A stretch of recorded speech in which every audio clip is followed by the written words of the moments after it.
Thanks for joining us. This week we cover the punishment of Cain through the end of the chapter, including the tale of Lamech and Enosh. Enjoy. Okay, so we're going to pick up from chapter 4, and I don't remember which pasuk specifically, but we know that Cain killed Hevel, and then God sort of confronts him in a roundabout way. Where's your brother? I don't know. It's not my job to know where my brother is. Right. And then, sarcasm. Right. And then God calls him out. Kol demei achicha tzoakim alai min ha'adama. The bloods of your brother are calling out to me from the Adama. I don't know if we pointed this out last time, but we mentioned earlier that God comes to Cain and says, why are you so sad? Why are you distressed? Lama naflu panecha. And we talked about how that was God demonstrating that he knows Cain's innermost feelings and thoughts. So for Cain to then deny that, like where Hevel is sort of, Cain knows that God knows, right? If God knows what's going on in your heart, then he definitely knows that you killed your brother 20 minutes ago. So there's a little bit of sticking it to God there, that he's not going to admit to it, and then God confronts him full out. The bloods of your brother are calling out to me, min ha'adama. Okay, and now in pasuk 11, we get to the real punishment. So who would like to pick up from pasuk 11? Anyone who happens to be a birthday boy. Well, okay. That's it. Parak Daled, pasuk 11. Stephen, you were up. Now you are cursed from the land. Asher patasas pia, akakas demeach bichon yedacha. It comes out from the ground. It opened its mouth. It opened its mouth to take the blood of your brother from your hand.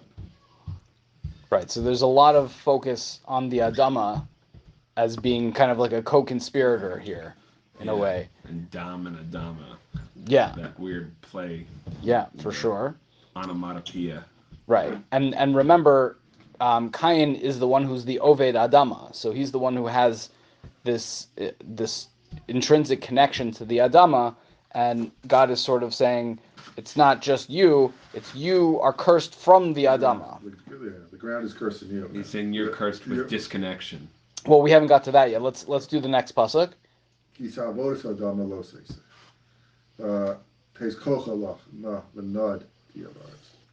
So when you work the land, it's not going to increase more, I guess, its strength, to give strength to you. Right. And you'll wander and all around the land. Right. Navana, they have here a ceaseless wanderer on the earth. So Cain had originally created his relationship with God through the Adama. The land was cursed, and we said Cain went headlong into that and said, okay, I'm going to do something about this. Welcome. Wow. Take the Chumash. Baruch haba with his own wine. Champagne, yeah. Very cheap champagne. You have the man you were before you left. Almost like champagne. So Cain's whole relationship. So we said Cain threw himself into dealing with the curse of the Adama, right? The Adama was cursed by Adam, or by God, because of the sin of Adam, and Cain said, okay, I don't care, I'm going to do something about that. He works the land, and then he innovates, he takes from that work and offers it up to God, so his entire relationship to God is built on, exists through the Adama, and God is sort of cutting him off at the knees. He's saying, the thing you were using to connect to me, you no longer can use. It will no longer do the thing that you wanted it to do, and therefore you have no way to connect to me. What's Adam's guidance for Cain regarding the Adam?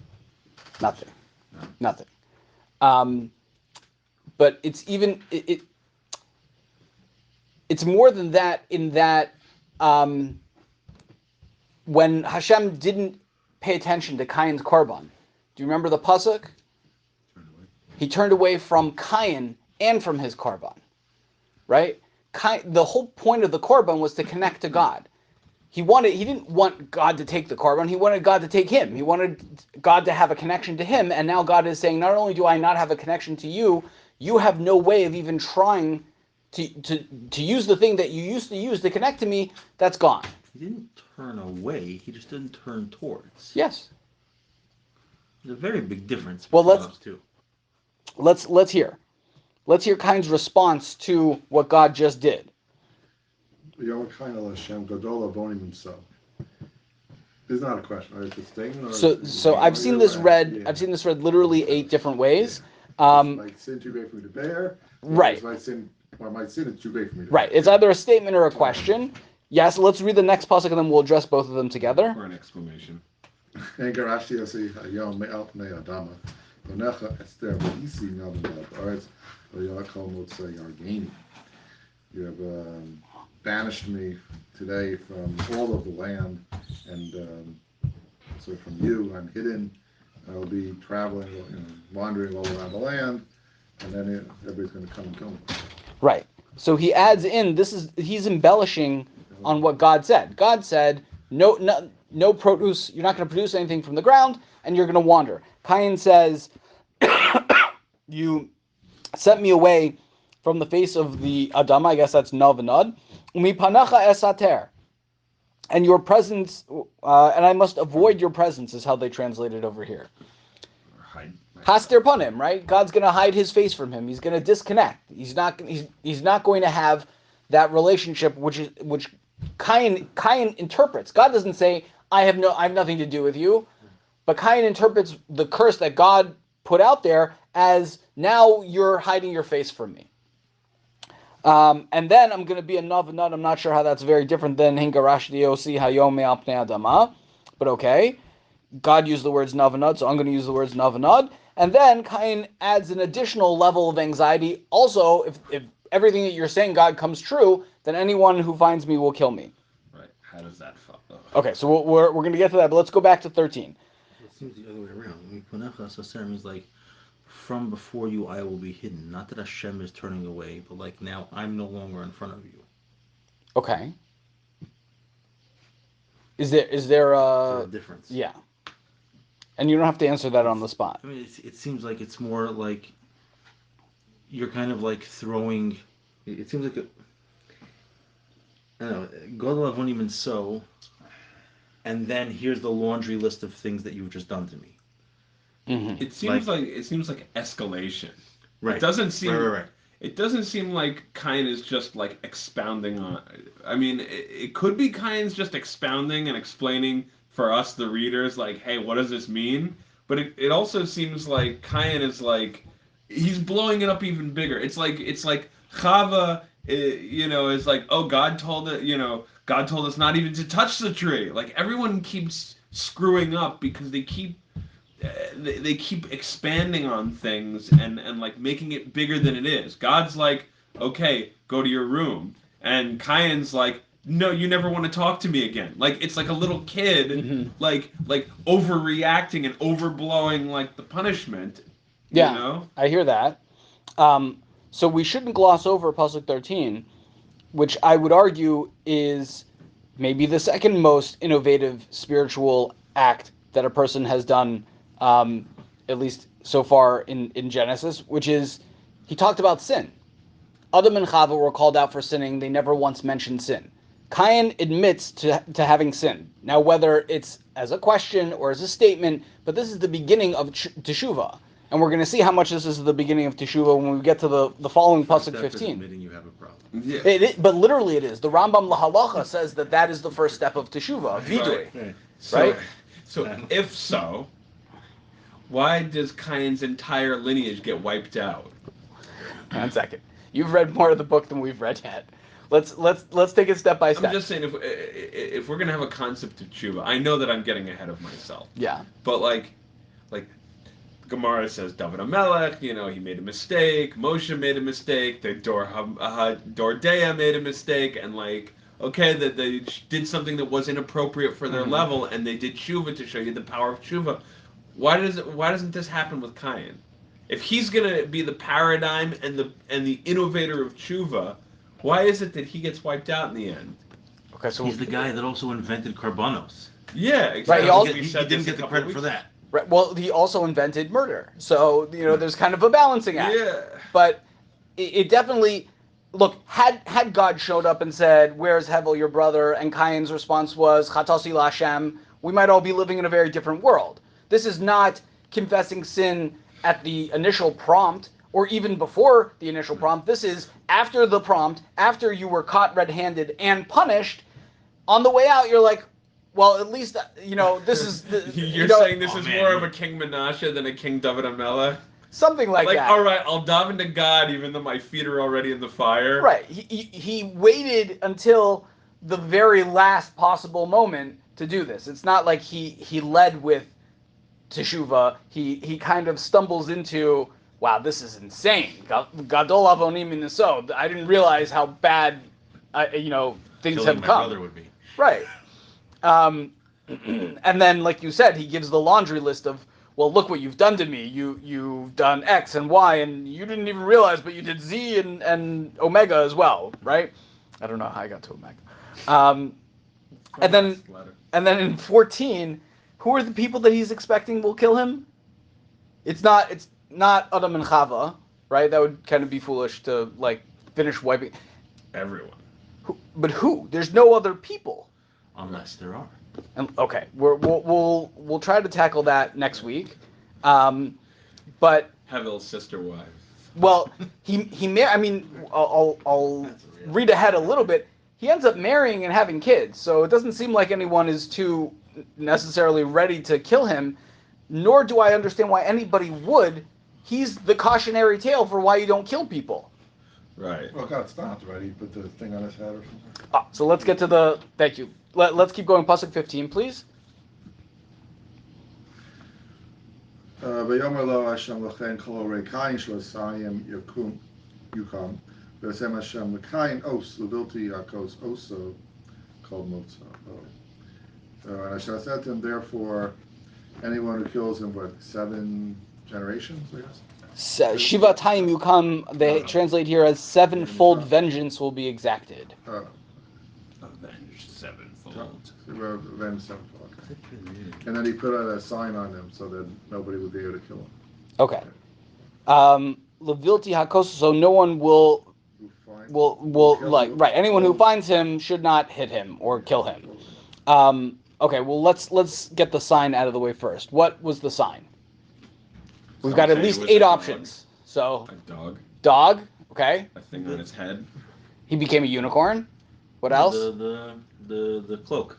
The cloak. No, the cloak. No, the clothing that what's his name that Asav had. No, Nimrod. and Oh, Asav. interesting. I haven't heard that one. Yeah, Okay. that's made them great hunters because they couldn't get killed. Right. Right. No, the clothes I know about, but I didn't know that they went to Cain.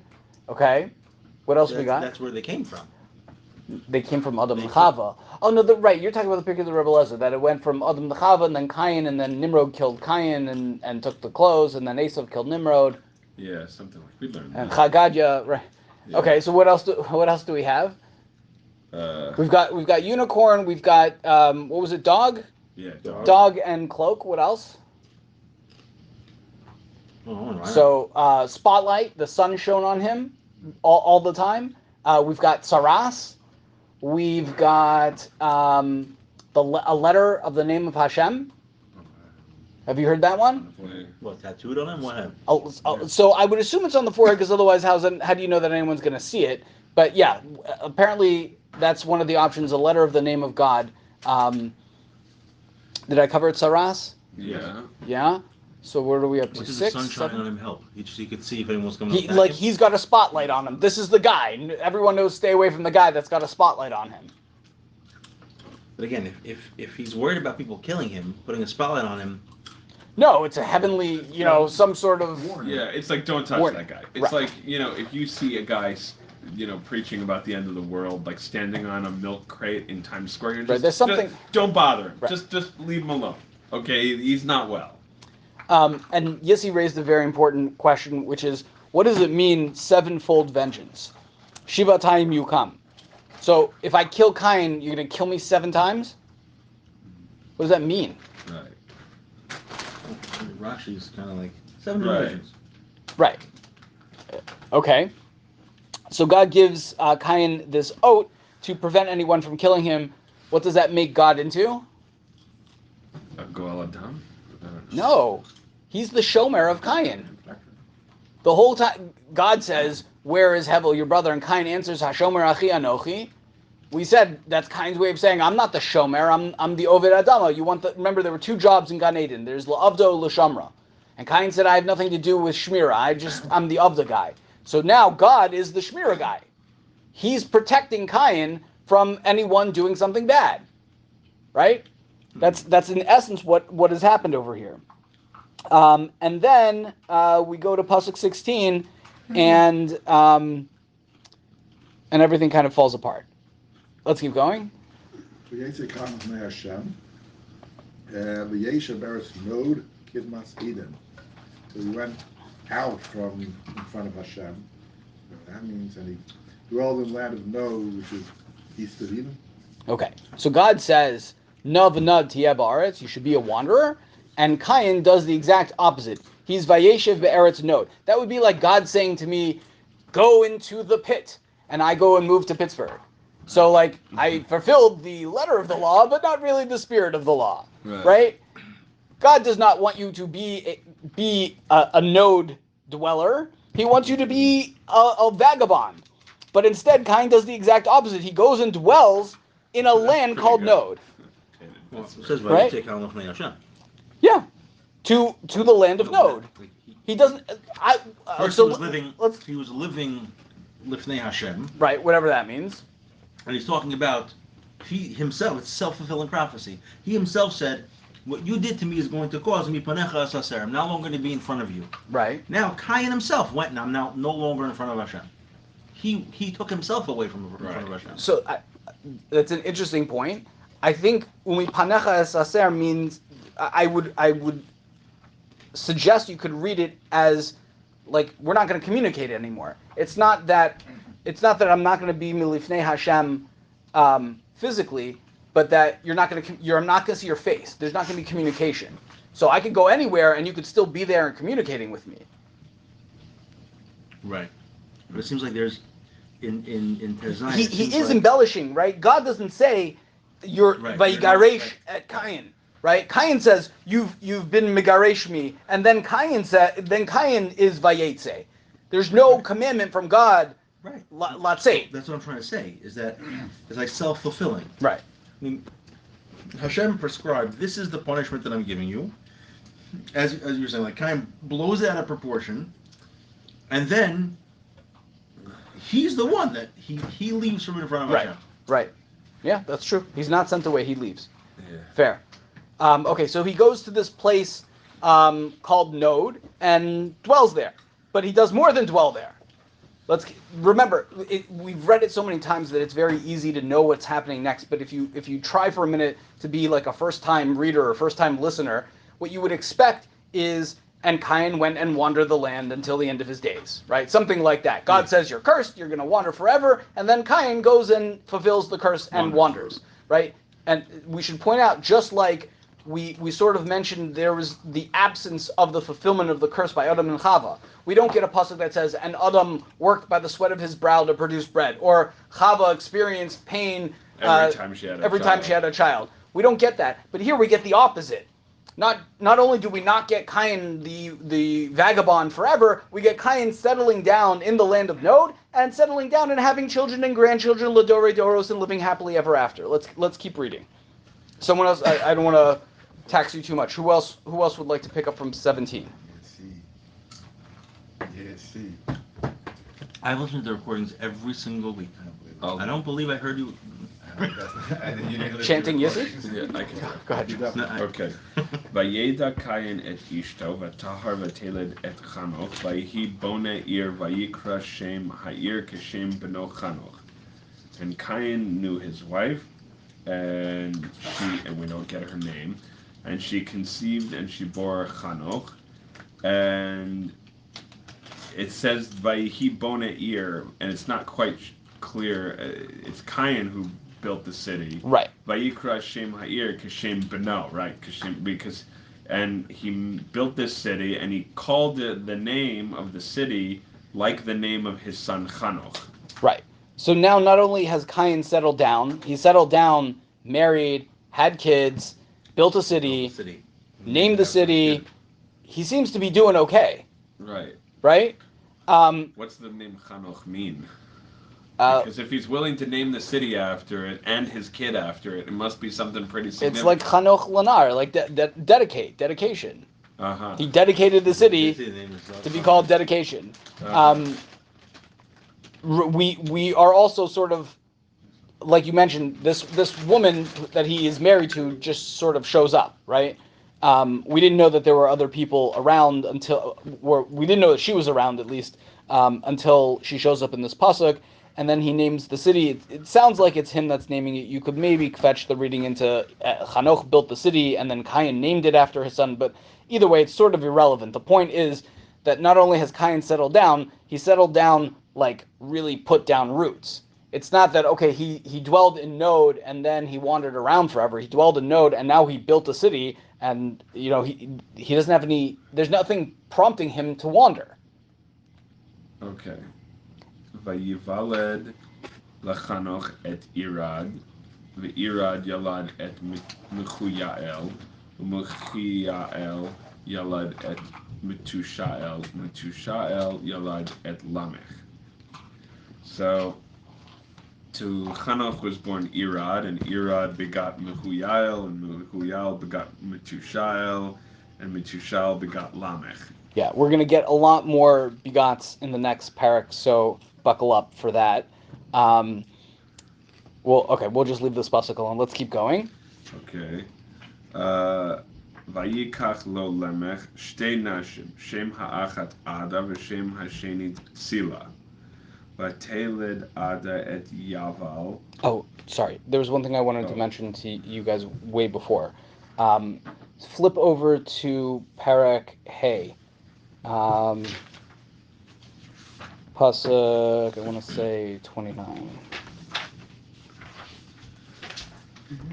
Basically, Chanoch, that one. Yeah. Parak Hey Pasuk Chaftes. Vayikra Shema. Right. Vayikra. So I'll just read this quickly. Vayikra Shema Noach. So Noach is born, and they name him Noach, saying, Ze yinachamenu mimasenu umitzavon yadenu. This one is going to give us nechama. Right. We're in the Shivat Nechamta over here. Mimasenu umitzavon yadenu. From the, remember we talked about itzavon. That was the curse of Adam and Chava. It was focused around itzavon. Min ha'adama asher arara Hashem. So Noach is going to be the one who will eventually deal with the reparation of what happened from the curse where that Cain and Adam have ensued. In other words, we don't forget about this. Just because we're going to read now and we'll get lost in the fifth parak with a whole bunch of begats, but the story isn't over even after Cain is out of the picture. We still have to address the curse. And until we get to Noach, we can't address the curse. Sorry for that brief interlude. Let's go back to our pasuk. So Lamech took to himself two wives. The name of one was Ada. The name of the other was Sila. Awesome. Okay. Why do I care? Why? Well, who? Well, we don't know yet, but let's read his whole story. Teled Ada et Yaval hu haya avi Yosef ohel umikne. Okay. Ada bor Yaval. Okay, and he was the father of the dwellers in the tent and herds.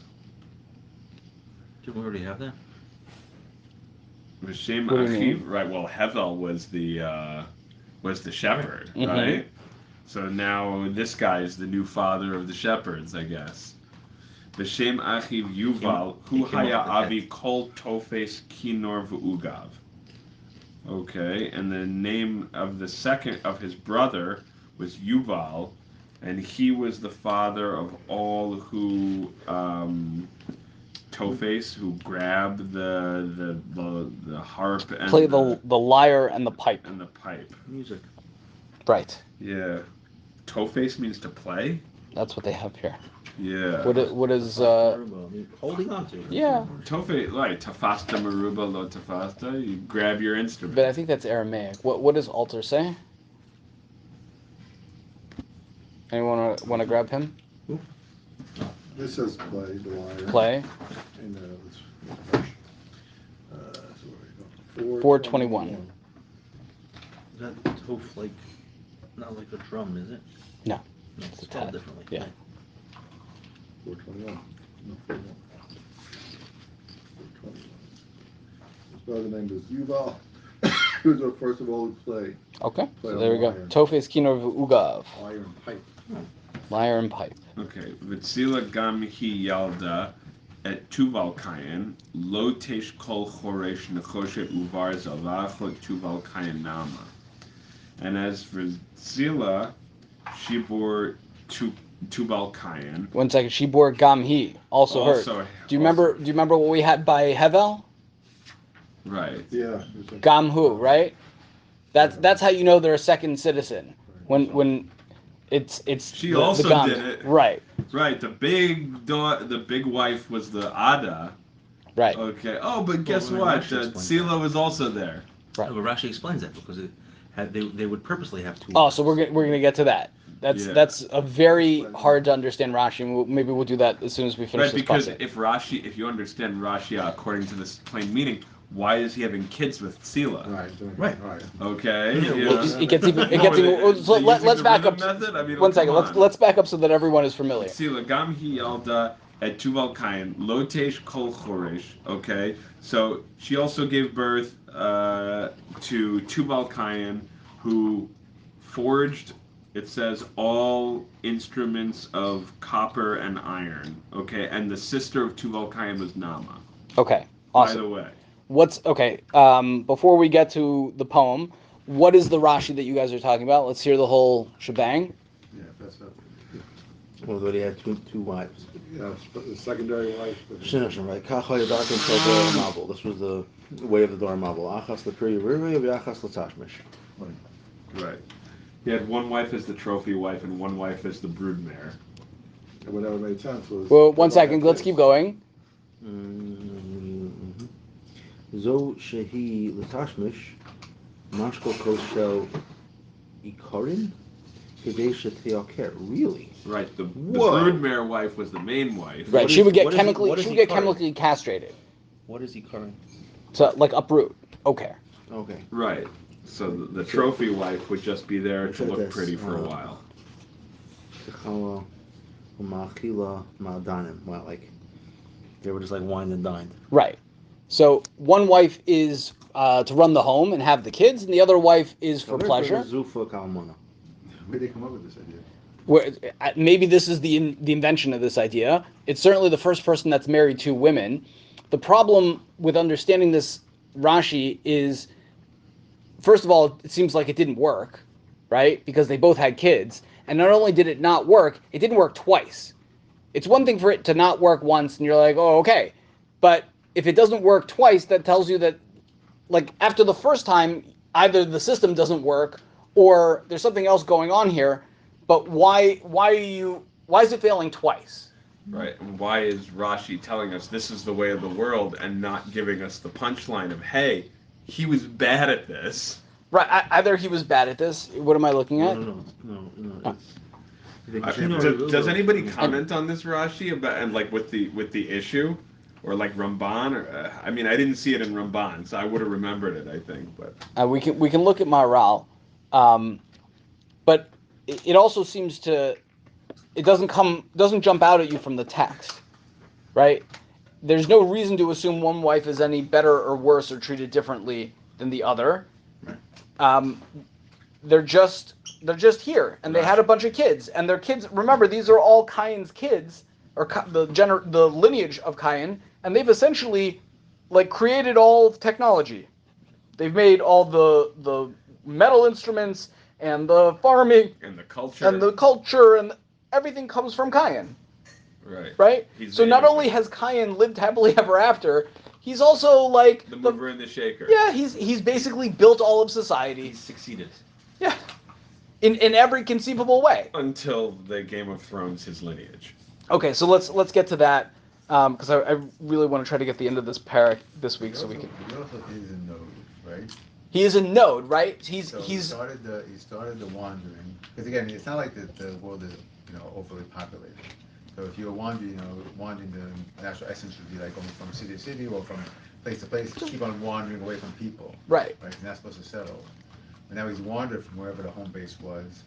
He's found, and now he's sort of like in isolation, totally. Like, where's he? Why would he need to wander from No to X to Y to Z? There's nothing. It's just all the same rock. Right. Right. If nothing is chasing him, trying to kill him, there's nothing prompting him to keep moving. But Hashem did that. But he did. I'm saying. Yeah. But he did fulfill. Hashem did that, meaning. But he did fulfill the curse of wandering. That's what I'm. That's like, what I'm go kind west, of. young man. He went west. Right, but and now he settled. Now he, Doesn't mean call you Mechaya. You have to wander forever. I guess. Wander means go out. I guess, but parents. then doesn't it kind of become a lame curse? Like, you will be a wanderer for like 20 minutes. But the fact How that far you away have was to Nod from I don't know, wherever wherever he got to. But we have no idea where Adam and Chava went after Gan Eden. Yeah, for We sure. have no idea where they were. Right. Nod Kidman could be- Eden, that's all we know. But so Nod could be like Node could be the other Siberia. side, right? The other side Yeah, of the world. Or it could be 10 feet away. But the idea of being a pioneer You could just be put- the wanderer. Right, he could literally walk Yeah, like but I would over never- here to the I other would side never of want the to be, I room. would never want to move to. I'm in Node now. Yeah. Right. To start building a log cabin. I just want to be where civilization is. Well, that's what I'm saying. He brought civilization with him. He No, made a No, city. he Created made civilization. civilization with him. He- That's part of the wandering. But how much? That's part of the curse. You have to leave or you come for some home. No, you but have to no, go down you to the are. wilderness. Look- The fact that you made it comfy is like that's your own good I innovation. hear you from the sort of symbolic perspective of if I was looking at this through Look the at Gol it. He Hadam was damaged. lens, Yeah. right? So the accidental murder has to go leave the place where he is and then go to another city, and he never wants to stay there, right? That's not his place, but he's there and he's in exile the whole time. And he's safe. Well, he's not really in exile because he's in a city and he's safe and he has plumbing and whatever, but he's not where he wants to be or is supposed to be, and therefore he feels like he's in exile the whole time. He's not on his.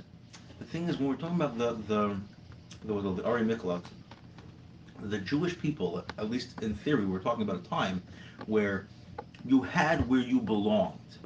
You had your this Your is your tribal ancestral, right? land. Your tribal land, where this is where your tribe exists. This is where you're supposed to be.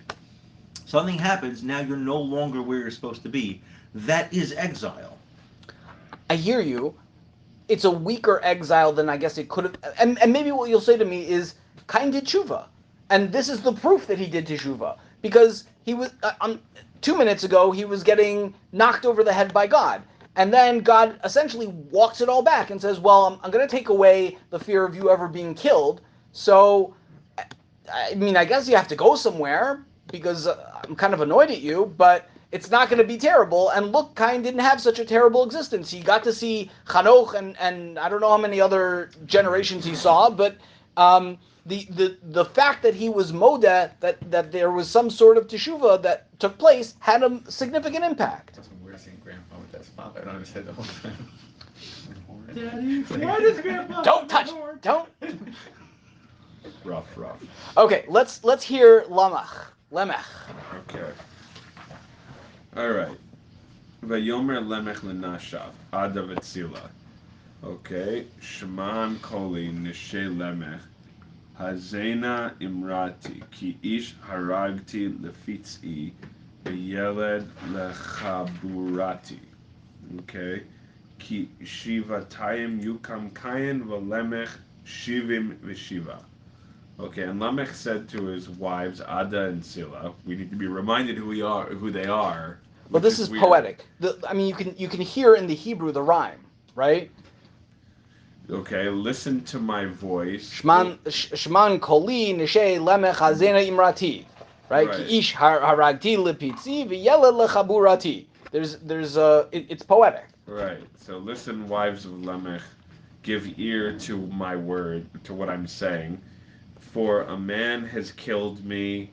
No. Because I have killed a man. Oh, I killed a man for wounding me, and a boy for bruising me. It says here. Yes. And then 24. Okay, for 7 times Cain will be avenged, and Lamech 77. Okay. So what is he doing? What is this poem about? Someone died. Someone died. Who died? Cain. I mean, Okay, we'll get to the Medrash. One person, more than one He person. killed somebody. He killed two people.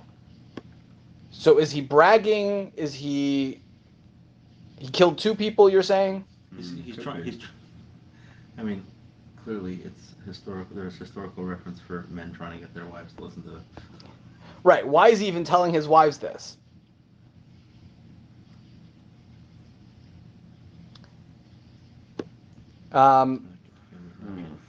We can definitely read Rashi. I will just point one thing out to you. This terminology of Petza and Chabura, we have in Shmos 21:25. Ayin tachas ayin, shein tachas shein, yad tachas yad, regel tachas ragel. That's the more famous one. And the next pasuk is kivia tachas kivia, a burn for a burn, petza tachas potza, a wound for a wound, and chabura tachas chabura. That when someone injures, when Reuven injures Shimon, so Shimon is allowed to then go back and injure Reuven in the same way. Obviously, Chazal explained that is not to be taken literally, and it's monetary instead. But just to give you some of the context of how this language is used, you wanted to read Rashi. So, we have Shimon Koli. There, he's like asking to listen to him. Enosh of Porshos Mimenu, Mitashmish, Lefi Shaharagas Cain, Viestu Cain Beno. Say that again. So they stopped living with him. Because he killed Cain and his own son, Tuval Cain. So Lamech Suma, Tuval Cain Moshko. So Lamech was blind, and Tuval Cain, I guess, would lead him around. Veroas Cain, Vinid Malo Kechaya. So Tuval Cain, who was leading Lamech, I guess they were going hunting. Yeah.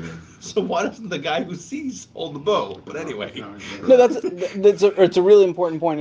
That's going to be one of the main reasons that you cannot take this medrash at face value. Right. And he tells his father, okay, shoot the animal. He thought that Cain was an animal, so Tuval Cain tells his father, shoot the animal.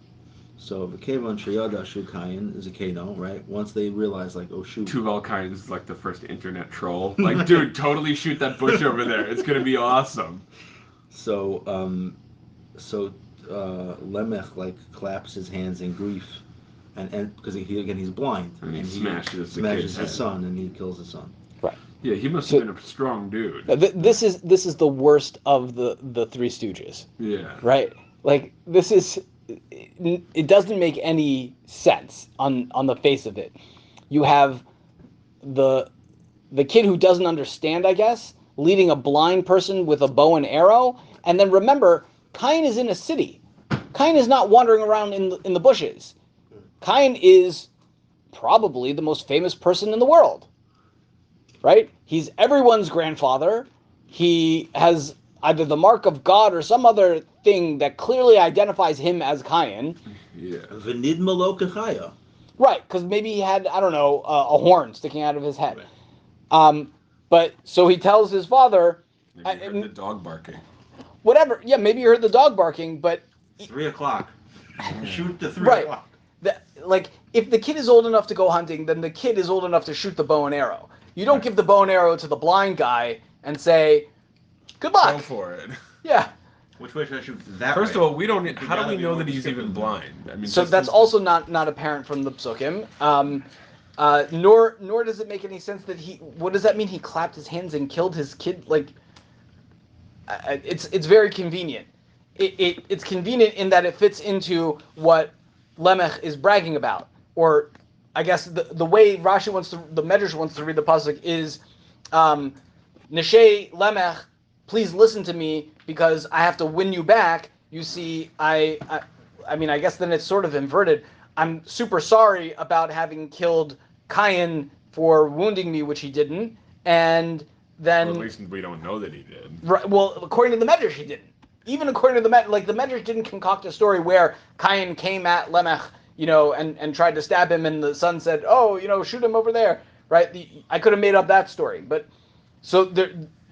and then so we have to at least establish that there were two people killed. So there was Cain, who's the Ish, and then there's Tuval Cain, who is the Yeled. So we've covered why he's calling out to Nishei Lamech, and we've covered the Ish and the Yeled, and then we still have to understand what does this mean if Cain was avenged sevenfold. So the reason the wives left, according to the Medrash, is because they're afraid of the sevenfold punishment. They're like, oh, anyone who kills Cain is going to get sevenfold revenge. See ya.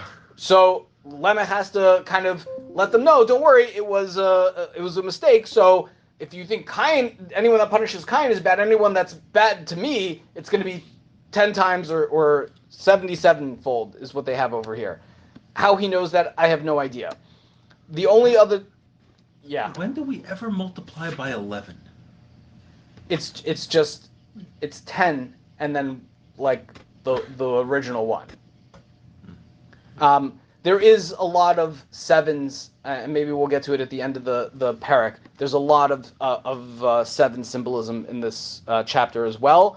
The only other thing I will point out, and then we'll get to the last two psukim, is that what is missing from this story? Let's assume that he's talking about having killed people. Who should show up now? Hashem. God, right? This would be a nice threefold lesson. Lesson number one is when you intentionally don't listen to God and you eat from the tree, punishment. Lesson number two is if you if you don't listen to God and murder someone out of rage and anger, so that's a little bit less rebelling against God and more understandable because you have emotions, you still get punished, but it's a lesser punishment. And then if you accidentally kill someone, God shows up and, I don't know, maybe you get an even less punishment or you get no punishment. But there's got to be he killed people. Shook at you. Something. He killed people and no God. No, but because Cain did that. Cain did that. Vayetze, he went away from Hashem. Cain killed someone and God punished him. Right, but then Cain leaves. Yes. And Cain so what goes does that away have to from do with Hashem. Lamech? He came from Cain. So what? But it's a totally different situation here. Either he's saying, I did this and he's bragging, or like the Medrash, this was a complete accident, but something happened. Everyone seems to agree that there was something that happened over here related to killing people. Right. Usually when something like that happens, it's a bad thing, and God shows up and says, something, I don't know, you're excused. It was an accident. And from here we learn that all accidental murderers, blah, blah, blah. Right? Yeah, Cain left. We can't learn anything from here because God doesn't show up and tell us what to learn from here. Cain left. Once Cain left, then that's it for all future murders. For all future Cainites. I don't know. I don't know. It doesn't sound... Are any of Cain's children ever spoken to by Oh, I Hashem? didn't point that out with the begats. We're at the 7th generation. Yeah, I figured you were going to point that out. You're not about to say go back to the Vayetze and Hester Punim. That once there's Hester Punim... Because I was thinking back then we were discussing that maybe like Hashem never taught to Yaakov like when he left. When he was in Laban's house. Yeah, when he was in Laban's, when he left. Yeah. But Or when he was being Masabal on Yosef. So maybe... Right, so in other words, the lesson is God doesn't show up anymore because you're in a world of Hester Punim and people can just randomly kill other people. And that's If you want to continue your existence in a world of Hester Punim, you're more than welcome to choose that. But then that's what you're going to get. Interesting. Okay, so let's contrast that when we get to Pasuk 26. Let's read last two psukim, and then we'll leave everything dangling and hopefully have some insight next week. וידע אדם עוד את אשתו ותלד בן ותקרא את שמו שת כי שת לי אלוהים זרע אחר תחת הבל כי הרגו קין.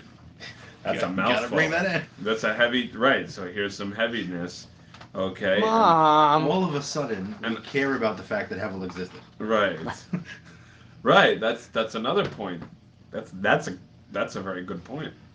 You know? Yeah. If Hevel's the also ran and he doesn't really matter so much, like we pointed out a couple of weeks ago, Adam knew his wife again, okay, and she gives birth to a son, and she calls his name Seth or Shet, Okay, Kishatli Elohim, because God provided for me Zerah, a offspring, Acher, another offspring, like a kind of an extra guy, kind of like Wait, it gets even right, worse in the next chapter. Tachat Hevel, okay, and like in place of Hevel, because Cain killed him. Like, not that I would have cared so much, but Cain bumped him It's a off. replacement of a replacement. Yeah, Yeah. it's Right. He wasn't under warranty. right. Um, No, maybe he was. That's why he got right, the right. That's why I got replacement. another one. Yeah, so it is important to mention that Adam doesn't seem to be involved in the naming over here. Right. This And is here we also go again. a different description. It is that envelope structure, and we talked about this, way back when we started this parak. What do you mean the other wasn't involved in the naming? He didn't name her. He didn't name him. She named Chava named Shay, not Adam. Vatikra Yeah, At is Shema. female? Yeah. Oh. yeah, Um, yeah. Adam. We never hear from him again. yes, he has no more Okay. speaking parts. I barely heard. So she calls him Shay, but so two things. We pointed out at the beginning there's this envelope structure. We start with the birthing and we end with the birthing, but here it's very different. The first time she said, Kaniti ish et Hashem. I made a man with God. I did it. Here, Shat li Elokim zeracher. This is all from God. God did this, not me. Right? So there's a little bit of humbling over here after what has happened because of her ego the first time. And let's read one more pasuk. Okay, and here's another. Ulashet Gamhu. See, now you're picking up on the language, right? Gamhu. Him also Yulad Bain. Oh, he also gave birth to a kid. Right. Vayikra Shmo Enosh. Az Huchal Likro B'Shem Adonai. Okay, so this we're going to need altar for also. Az huchal likro b'shem Hashem. And there, it was at that time, men began to call by the name of God. Men began to call by the name of God. So huchal is in like lahatchil, to begin. To invoke the name of the Lord. So you have begin to invoke the name of the Lord. I have, it was then that Hashem began to be invoked by name. What do we have? People are trying to get back. What- Like, God, where are you? One second. What do we have? What do we have? Well, For, and for Seth, to him too, his son was born. Goes there. I know it was then that the name of the Lord was first invoked. first invoked, and what does her first have? It was then that the man first began to proclaim in the name of Hashem. Proclaim. Okay. So what they all don't have is the other taich for the word huchal, which is like chol. Like chol. Right. They began to. Not like They a didn't chol. begin. They profaned the name of God. Right. They made God's name chol. Rambam learns from here That they invented Avodah Zarah. Right. This is the beginning of Avodah Zarah. We don't get for a book about monotheism. We don't get any straight out invention of Avodah Zarah. Just like we don't get any creation of angels. It just Avodah Zarah happens to show up like when Avram is talking about there's no God in this place. We get a little bit of reference to Avodah Zarah, but we don't get the story of where Avodah Zarah comes from. We get it in the Rambam. We don't get it anywhere before that, and the allusion that he picks up on is this word az huchal, as in it's chol. So we're going to have to dig into how the Rambam knows that. But to Yissi's point before, if you read it as huchal likro, that they began to call in the name of Hashem, then you have a contrast with being hidden from the face of Hashem. Now they're trying to reconnect, right? Now they're starting to call out to God and try to establish a relationship. Okay, Yasher Koach.